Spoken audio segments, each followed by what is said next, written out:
Doy ahora la palabra al distinguido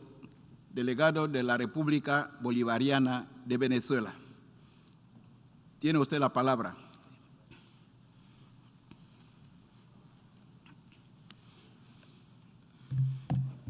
Señor presidente, la República Bolivariana de Venezuela está firmemente comprometida, tanto en su legislación nacional como en la práctica, con el respeto, la promoción y la protección de todos los derechos humanos y libertades fundamentales. De allí que expresamos nuestro categórico rechazo a la comisión de crímenes de lesa humanidad y crímenes de guerra, así como al genocidio y a la depuración étnica,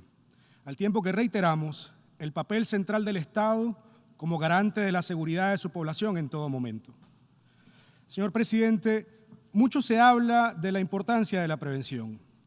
Y es que realmente, ¿quién pudiera oponerse a la prevención de conflictos o de crímenes atroces cuando todos los estados, al suscribir la Carta de las Naciones Unidas, nos comprometimos a preservar a las generaciones futuras del flagelo de la guerra, a promover el progreso social y a velar por el respeto a los derechos fundamentales del hombre?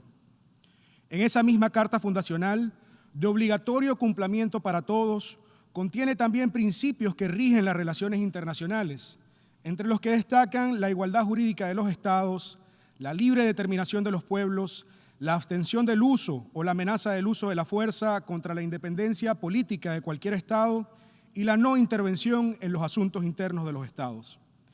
De allí que para nuestro país,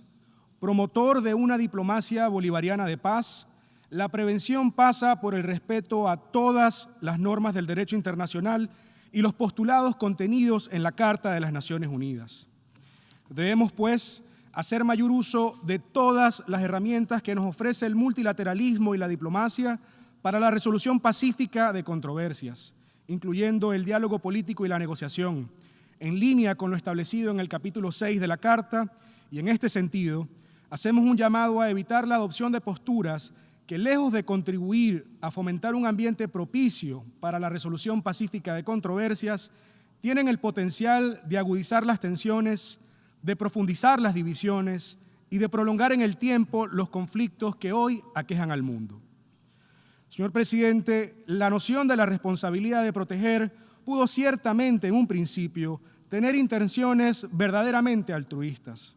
Sin embargo, el tiempo y el devenir de la historia nos ha demostrado sus nefastas consecuencias, especialmente cuando ésta ha sido continuamente manipulada para promover y justificar agendas intervencionistas y guerreristas. De allí que esa noción, altamente politizada el día de hoy, preocupa seriamente a un importante número de estados, incluida Venezuela, debido a la falta de acuerdos, entre otros, sobre su definición y su alcance. Insistimos en que todavía hoy persisten preguntas sin respuestas. ¿Quién determina que un Estado no protege a su población y sobre qué bases? ¿Quién y con cuáles criterios determina la forma de actuar?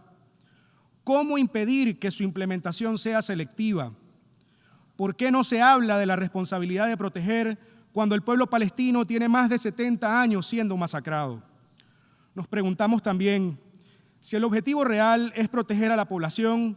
¿por qué no fomentar la cooperación y la solidaridad internacionales en la lucha contra la pobreza, el hambre y la desigualdad? ¿Por qué no abordar las causas raigales de los conflictos? ¿Por qué no apostar por el diálogo, la negociación, la tolerancia, el entendimiento y el respeto mutuo? ¿Por qué no poner fin a la ilegal imposición de medidas coercitivas unilaterales?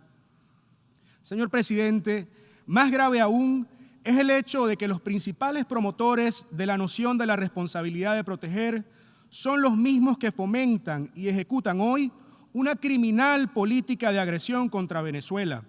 lo cual incluye la ilegal aplicación de medidas coercitivas unilaterales que por su sistematicidad y alcance se constituyen en un crimen de exterminio, según lo establecido en el Estatuto de Roma de la Corte Penal Internacional. Esto incluye a Croacia, por ejemplo, cuyo gobierno es cómplice de la comisión de crímenes atroces, incluyendo de lesa humanidad, contra 30 millones de venezolanas y venezolanos. Nos preguntamos, ¿qué le hace pensar a Croacia, que tiene la autoridad, para en medio de esta Asamblea General llamar abiertamente a la violación de la Carta de las Naciones Unidas y pedir una intervención militar contra nuestro país. Esta es precisamente la perversión de esa nefasta noción que bajo un manto de humanitarismo insiste no solo en justificar, sino en llamar a nuevas aventuras e intervenciones armadas que, como la historia ha demostrado, solo han generado dolor, miseria, caos y destrucción, no por coincidencia, en países que poseen vastos recursos naturales. Asumir como correcta esta lógica de expansión colonial que sugiere Croacia solo nos llevaría al caos mundial. De nuevo, señor presidente, se trata de los mismos que hoy, en la práctica, han dado carta blanca a Israel, la potencia ocupante, para continuar con sus políticas de apartheid y con la comisión de crímenes de genocidio, limpieza étnica y de lesa humanidad en Palestina, a cuyo pueblo ha venido negando históricamente su inalienable derecho a la autodeterminación. Son los mismos que tienen una preocupación selectiva a la hora de hablar sobre el deber de los estados de proteger a sus pueblos y que cuando se trata, por ejemplo, de países vecinos a Venezuela, donde existen numerosas bases militares extranjeras y donde se avanza en la eliminación sistemática de líderes sociales, comunitarios, indígenas, políticos y de defensores de derechos humanos, parecen tener una venda en los ojos, a pesar de que en ese hermano país las masacres se cuentan por decenas y los desaparecidos por miles. Señor presidente, es la falta de respuestas, sumada a ese silencio ensordecedor, lo que demuestra el doble rasero en acción de las potencias occidentales, incluyendo a la hora de pretender promover y avanzar esta infame noción. Es la doble moral de los imperios racistas y supremacistas, así como la de sus aliados, que insisten en sostener su dominación con guerras de neocolonización contra países que hemos decidido ser libres, independientes, soberanos y que jamás cederemos ante chantajes, presiones o medidas ilegales de coerción. Para concluir, al reafirmar nuestra firme determinación de preservar, promover y defender la Carta de las Naciones Unidas, enfatizamos que hoy, en medio de la actual coyuntura internacional y de los grandes desafíos que tenemos por delante, la primera responsabilidad, si realmente se busca proteger a los pueblos, consiste en poner fin de manera completa e inmediata al uso deliberado de la economía como arma de destrucción masiva contra al menos 1/3 de la humanidad en más de 30 países alrededor del mundo. Muchas gracias, señor presidente. Doy las gracias al distinguido representante de la República Bolivariana de Venezuela.